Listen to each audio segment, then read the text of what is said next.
Question 14, database question. So they've got a wee example of a flat file database, which is essentially just one big table with all the information.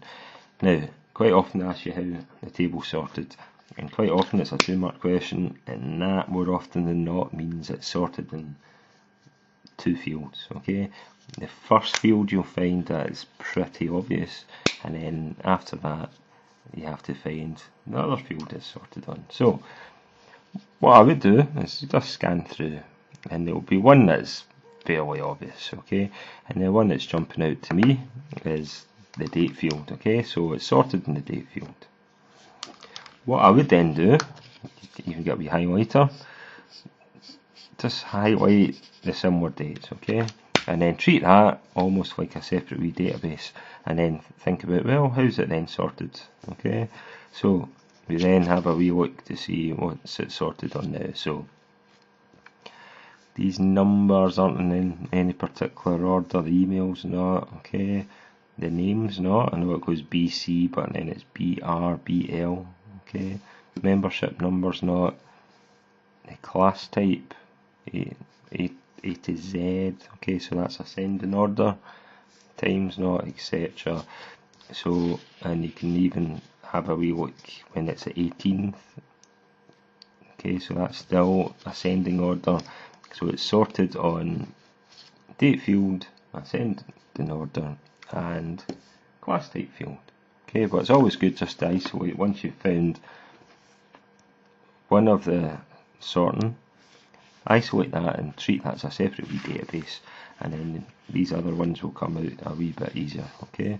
Which one could contain a length check validation? So if you look at the membership number, you'll see that, well, they're all of the same length, they're all 6 digits long, so length check. If you look at the telephone field, then they're all the same length, okay, so that's where these 1 mark, so there's 2 options that you could go for there.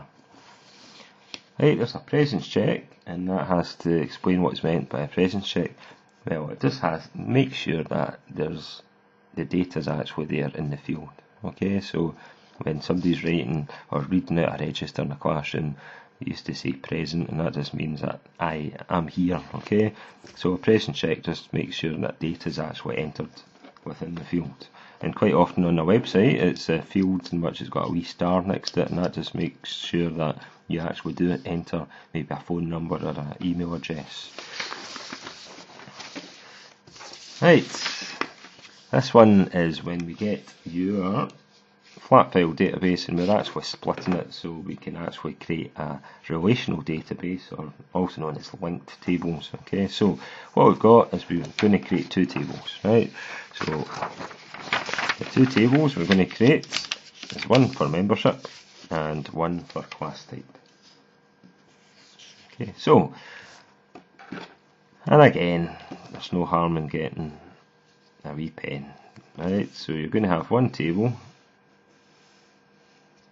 and another table, okay, so one for the members information and then one for the class information, and you'll find you're going to have to use a key, a primary key, to link these tables together.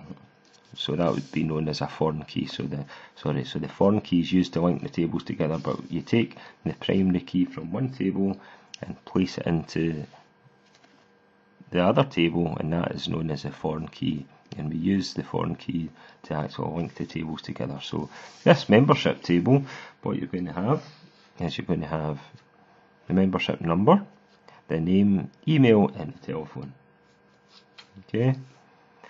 And with the class type, or the class table, you're going to have the class type, the date, the time and the studio.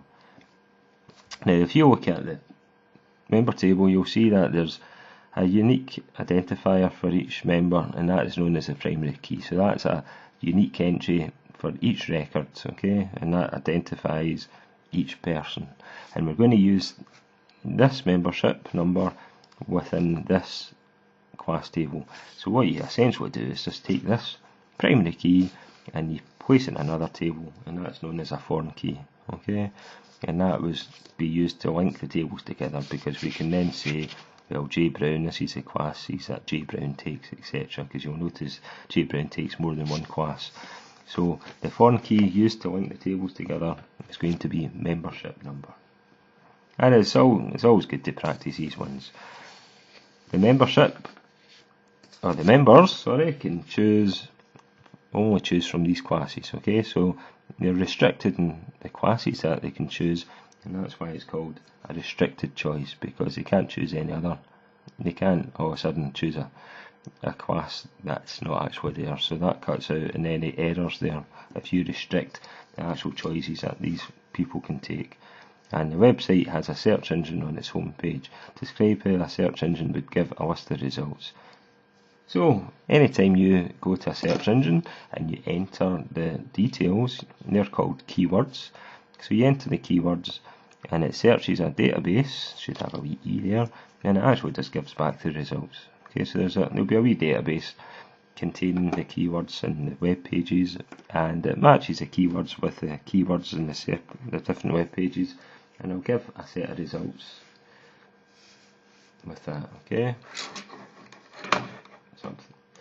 and that is, I think that's the end of question 14. Yeah, going a wee bit pear-shaped at the end there, but that's the end of question 14.